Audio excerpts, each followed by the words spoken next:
Hi, this is Kay from Breaking the Spells. This is my keto success before and after story. It's nice to get down to the size that you want to be and have the body that you want, but the more critical thing is to restore your health, and a whole lot of people out there need their health restored. Yes, I lost a lot of fat, but that wasn't the important part, and I hope to inspire others as you hear my story, which is actually pretty drastic. I was 6 years post-menopause at 58 years old, 2 years ago. I wore a size 8 and weighed 155 pounds. I was also dealing with having had chronic Lyme disease and chronic mycoplasma pneumonia. We need to go back in time a bit. Prior to keto, during menopause itself, I went from a size 6 to a size 14 in 1 year from the age of 49 to 50, actually through my 50th year. And then the paleo diet took 9 years. Yes, I said paleo, not keto. We did the paleo diet before keto for 9 years. And it took 9 years to go from a size 14 down to a size 8. So I went from a size 6 to a size 14 in one menopausal year, and then it took 9 years to go back from a size 14 to a size 8 because the paleo diet was not low carb enough to cure insulin resistance. I had, due to the chronic Lyme, mycoplasma, insulin resistance, and so forth, besides insulin resistance, I had hypoglycemia, debilitating neuropathy, cognitive decline, which included brain fog and a problem with recall. The word recall is very familiar to people who have had Lyme disease and had any help with it, because recall means, you know, you're trying to explain something to somebody and the words just don't come. And the simplest, stupidest things you go to say and they just don't come out of your mouth. Besides that, I had for the first time in my life dyslexia. Not terrible, but it's like it came out of nowhere. I had adrenaline surges that felt like I just saw somebody get hit by a car or have someone's dog, and if you know how much I love dogs, like watching someone's dog get run over by a car. And what would accompany that was like nausea, like the neuropathy that's classically known as hot needles, sometimes flushing through the whole body. Get my stomach would get butterflies and it would like flip. And this would happen several times per day. I timed it when it was at its worst, and it would happen approximately every 15 waking minutes. Plus, it would wake me up frequently at night, where I would sometimes even get night sweats. And I could not stand any covers on my feet. It was not gout. This is not about something touching my toes. It was about it couldn't handle the warmth because the hot needles from the damaged nerves just made it horrible.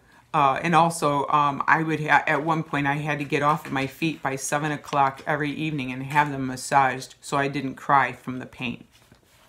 I had sleep disturbance, as I mentioned, both hormonally and from these adrenaline surges.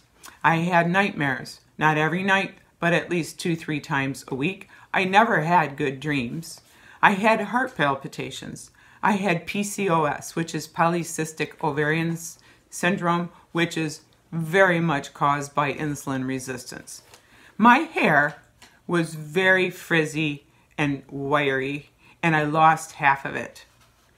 I had loose, saggy skin on my face, and when I bent over, and I saw myself in the mirror, it scared the heck out of me because this came on suddenly. And when I went like this, my face just sagged like this, and it was like, what happened to my flesh? I'm going to tell you how I got that way, okay? Oh, I think I didn't clarify. Yes, I did clarify the 9 years on paleo. Okay, but prior to paleo, from age 30 to 50, thanks to the vegan propaganda, especially the John Robbins era of the 1980s, when his book Diet for a New America and Diet for a New World were out, and they were very popular then. A lot of people became vegan, or at least vegetarian at that time. When my husband and I ate mostly organic, mostly plant-based, lost my place, high-carb diets, and low-fat. And the reason it takes 10, 20, or 30 years to become noticeably insulin resistant and to notice that you have problems is because it's like a clicker effect. It's like if you picture your fingers holding a clicker, you know, some people use them in dance, some people use them in dog training. If you have a clicker in your hand, you can have the same applied amount of pressure, but at one point it actually clicks with no change in what you actually pressed on, you know, the amount you pressed. That's a clicker effect. And that's how insulin resistance can be. And it does take 10, 20, or 30 years to get to that point where you have your clicker effect and then things start to fall apart. And the reason for that is when you eat too many carbs, the insulin keeps rising and increasing to try to compensate for it, but then you become resistant to the insulin, and it basically, you start to wear out your pancreas because it gets to a point where your cells kind of become numb to the insulin. The receptors don't work right, and it gets worse and worse and worse to the point where not just your blood sugar is messed up, but literally the high insulin causes the disease. That's why, as I've said from the Dr. Kraft research, and more than one of my videos, that 75% of people that were studied, and that's almost 15,000 at that time, 75% of them with the normal blood sugar actually were insulin resistant. It didn't mean they had big symptoms yet, but it builds. By the way, I have a playlist called Vegan Misinformation, and I'm adding to it as I go, and it's really useful regarding this issue about the low-fat, high-carb, plant-based diet. This whole process was super accelerated, like I said, between the ages of 49 to 50. That was when my clicker clicked. It created deficiencies of animal source nutrients, certain amino acids, supposedly some of them that your body can make, but it's not necessarily that easy to, but mostly the fat-soluble vitamins and the essential fatty acids. And by the way, we didn't eat cholesterol during our vegan years. During the vegetarian years, at times, we may have had a little organic cheese or some eggs, but most of that time was spent as a vegan. And when your body does make some cholesterol, but when you do not eat any cholesterol and you have a shortage of cholesterol, you cannot make your hormones properly. Your sex hormones are absolutely made from cholesterol. When we ate all those carbs, I even grew fruit, grapes, several types of berries, and pears, and so forth. Those were permissible on the paleo diet, right? Well, that was part of our high-carb vegetarian diet. It has been 2 years that I put any fruit, same with my husband, that we've put any fruit in our mouths except lemon. What we've done with all the other fruit in the yard is we either let the birds eat them or we give them away to our enemies. No, not really. Keep in mind, the first 3 months of the ketogenic diet, though it's been 2 total years, but the first 3 months of the ketogenic diet did much more than 9 years on the paleo diet because it was a not low carb enough low carb diet. If you see any of my videos from over 2 years ago, you're going to see some paleo videos, like even how to grow grapes or strawberries and so forth. But please don't hold that against me. I left some of that there and some of my paleo recipes because if you just remove the berries, well, then it's keto. I need to take you back in time. I started out as a very athletic, very healthy, dark-haired Italian, and this is a picture of me in the 11th grade. This is my 11th grade school picture. I was on the varsity ski team. I'm showing you this picture because between the 11th and 12th grade, I cut my foot at a beach. It's a very bad cut, and as you can see in this blurry picture, it's zeroing in on a very bandaged foot. Well, it's very significant here because that's when I got a tetanus shot that really affected my health. This is my high school picture from my senior year. My health was changing for the worst.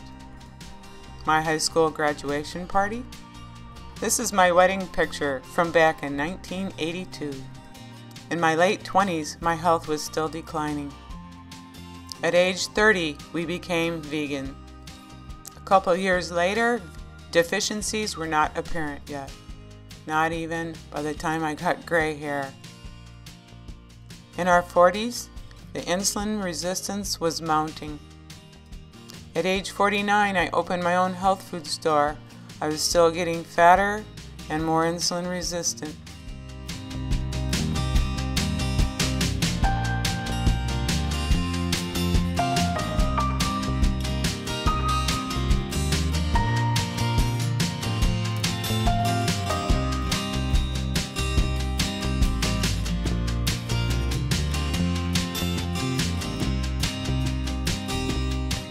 My insulin resistance and hypoglycemia rapidly increased, and I got fat. I was 180 pounds, and I wore a tight size 14 pants. When those pants got tight, and I could feel my back fat rub against itself, my husband and I immediately started a paleo diet. Look at the picture of me from the inside. All those years of being a high-carb vegetarian, of course, as you know, gave me insulin resistance, which gave me PCOS, which gave me one tumor the size of a racquetball and another one the size of a golf ball. I had to have them taken out. We did spare one ovary, and look at all that visceral fat. Thank you, vegetarian high-carb advice.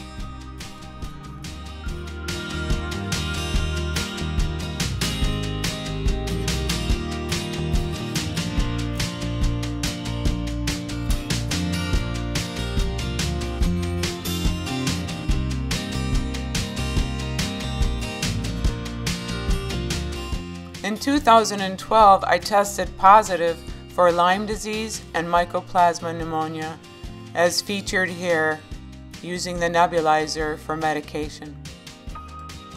Lucky me, half of my hair fell out and what was left turned to Brillo.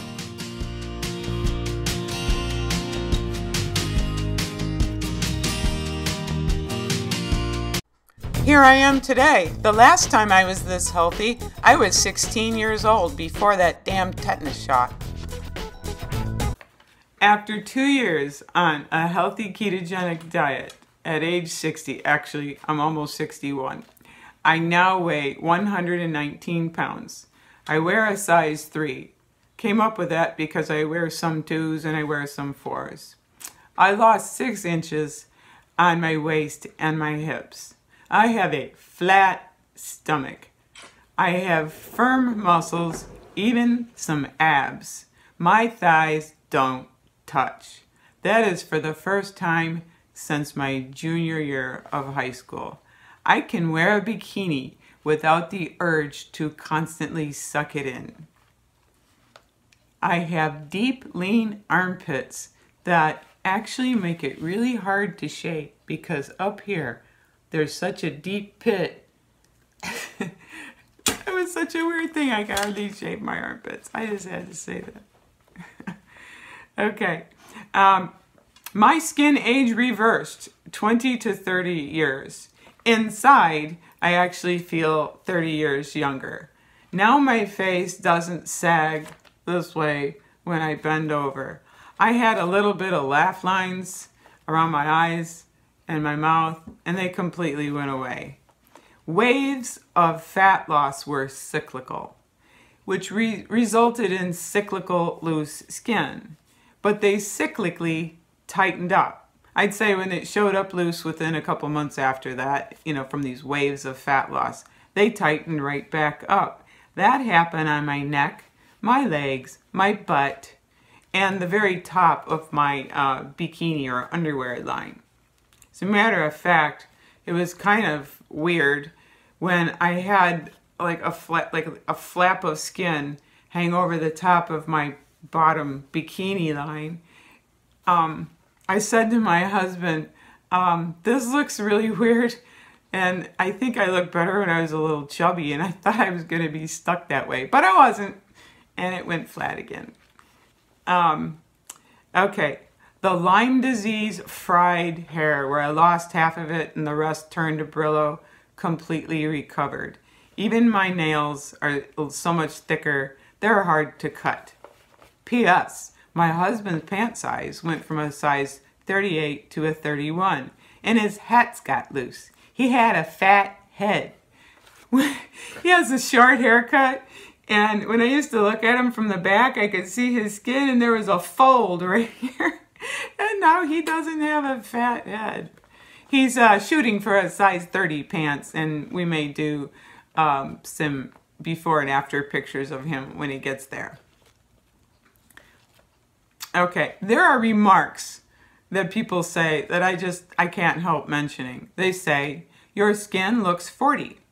Another one was really weird and kind of struck me funny was, you can wear anything. You know how you always think, well, I gotta wear this to cover that fat, or this to cover the, you know, the muffin top or something. And someone said to me, you can wear anything. It just struck me funny.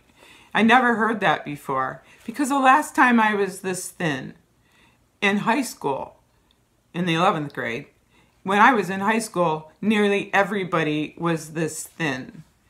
The younger generation doesn't know how thin we were all meant to be, because fat is normal. People say, pretty often they say, you're lean. Insulin resistance and diabetes are a pandemic. Even children and babies are becoming diabetic. That's really on the rise.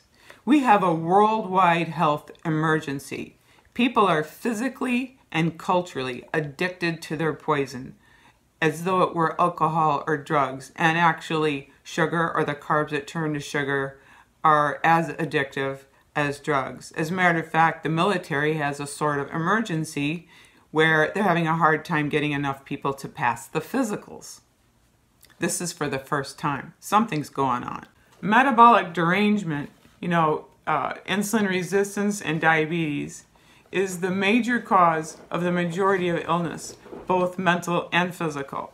When I was a kid, which was in the late 50s and the early 70s, all school peers were lean except one who was only just a little bit chubby. So it's perspective.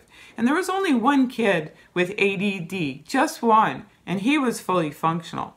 There was no Alzheimer's. Diabetes was rare, and there was no morbid obesity in sight. Compare that when you go to your local store that kind of everybody goes to, like Home Depot, Lowe's, or Walmart, or your local grocery store.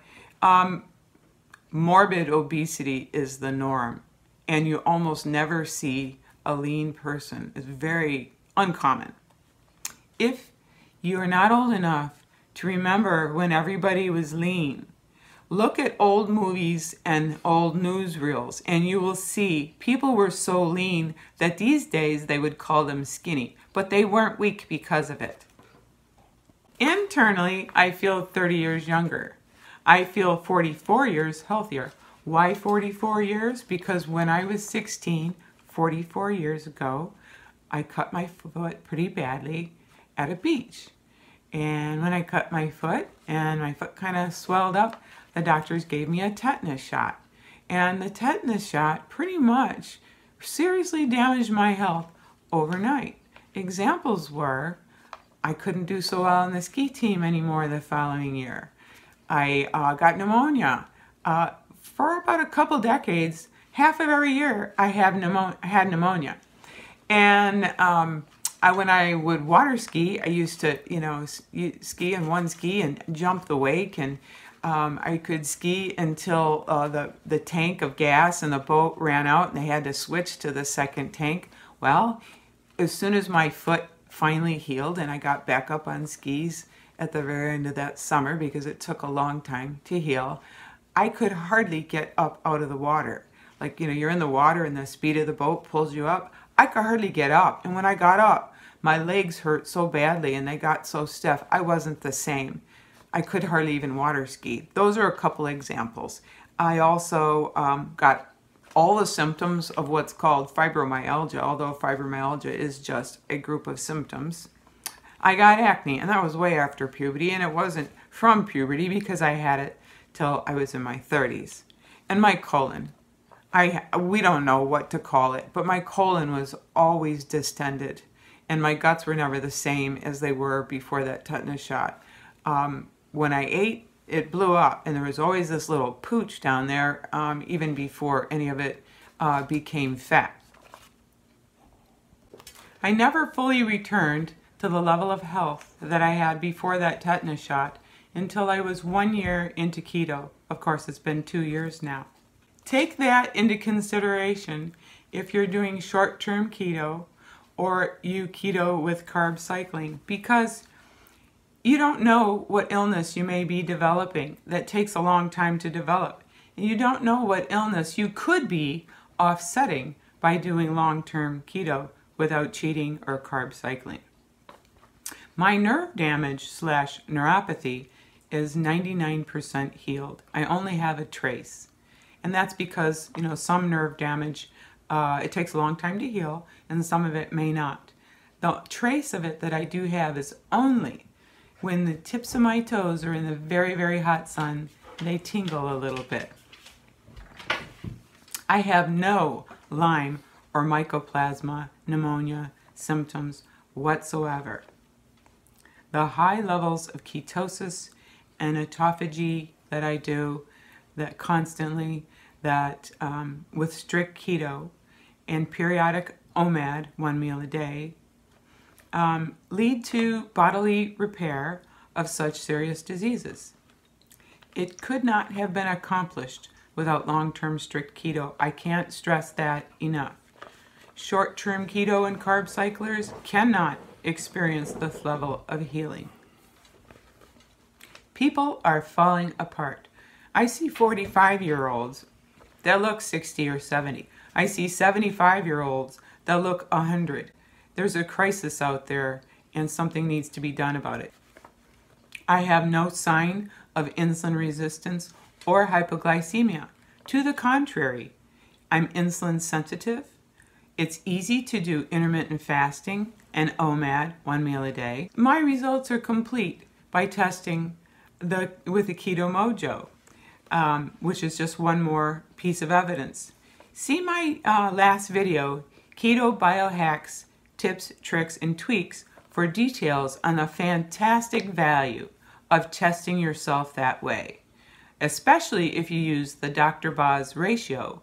Now, I know that video of mine is very long. It's only for people that are really serious about keto. But I want you to know, though, if you bear with it, the nuggets of precious information in there just keep coming. And please excuse me and forgive me if there are a few mistakes, because when we made that video, we almost crashed our computer, had to put a bunch of things up into the cloud to keep going, and we had to rush to get it to upload, and it was a real problem. But it still is very valuable, and please bear with it. I have the best cognitive ability ever, with exceptional memory and recall. That recall word I mentioned earlier, that people who have brain damage of any sort, and especially Lyme disease, have a problem with recalling things. I have normal deep sleep, but I need less. I have none of those attacks, so that I used to call them. I used to have sometimes every 15 minutes during the day, and the kind that would wake me up, where I'd get really hot and have that same adrenal sort of rush, and my feet would burn, and I'd lose a whole lot of sleep. I don't know if I already mentioned this, I have no nightmares whatsoever, and I actually have some good dreams. I have energy and vitality like many decades ago. I have twice the endurance and speed of exercise recovery. I never bonk. Neither does my husband, as a matter of fact. You might want to see my playlist called Keto for Athletes, because there's all that, controversy over there as to whether it's really good for their performance. Well, it is. I have much more agility, flexibility, and I'm farm strong, and kind of wiry, where it's not all about the size of your muscles. It's about the constitution and the chemical processes going on in there that determines whether you're really strong, and strong for health, not just big muscles for looks. I have a great heart rate and blood pressure, and I have no more heart palpitations. On the cardiac artery calcium score, I am a 0. I have a whole playlist on that, which is cholesterol versus CAC, cardiac artery calcium. I have no stinky sweat. I have exquisite digestion. I mean, when I eat, even if it's a big old steak with butter on it, it feels like it goes in there to an empty vat with no pressure. And it's like when your guts are really that great, you feel like you don't even have any guts. Like you're just walking around without them and you don't even think about them. There's OMAD, and my husband calls it too mad. I usually do too mad 2 meals a day, and I sometimes, maybe 2-3 days a week, do OMAD. And when you do OMAD, you usually have OPAD, and the P stands for poop. So when you have OMAD, you have usually 1 poop a day. And if you do TOMAD, 2 meals a day, you might have 2 poops a day. Basically, you should have 1 poop for every meal that you ate the day before. And that's a good sign that your digestion is working great. Something that I quote often from myself, I didn't pick it up from anyone else, is this really serious fact. You cannot be any healthier than your digestion. And digestion rules, and the liver is king. I'm really almost done here, but I want to talk to you about savings and expenses. Savings are on food, time, because you have time to live instead of all that running to the doctor or feeling bad or sitting around or nursing yourself. You have time to actually just do the things you want to or like to do. You'd save on services that you have to pay for, because there would have been many services that you had to pay someone else to do because you were too weak or too tired, where you can often do them yourself and save a lot of money. You save on the stress because you're confident and you don't have constant worry about health. Expenses are all clothes except socks and shoes. I had to buy all new undies, coats and jackets, and even vests. The weirdest thing was, I've worn a fanny pack for a long time where I keep my gun, my concealed carry permit, my phone, and my keys wherever I go, except to work. And the strap on that, made for normal people, is now too big. When I want to wear it, when I go somewhere right at my waist, I can't get it small enough. I've had to get all new belts, all new tops, all new bottoms. I had to get new skinny jeans 3 times, and shorts, new dresses, and my bracelets got too big. Even the adjustable ones, most of them are now too big. I had to have my rings sized twice, and I really need them done a 3rd time. And of course, I had to get all new bathing suits, which are now bikinis. For the first time in my entire life, I did not save any fat clothes, not even just 1 size bigger. I've never done that before if I lost some weight. That saving, people save it just in case, because, you might gain it back. I didn't do that whatsoever because I'm a lifer. Basically, carbs don't taste as good as this feels. If you need to contact me and you don't have a YouTube channel to make comments, you can contact me at breakingthespells@gmail.com.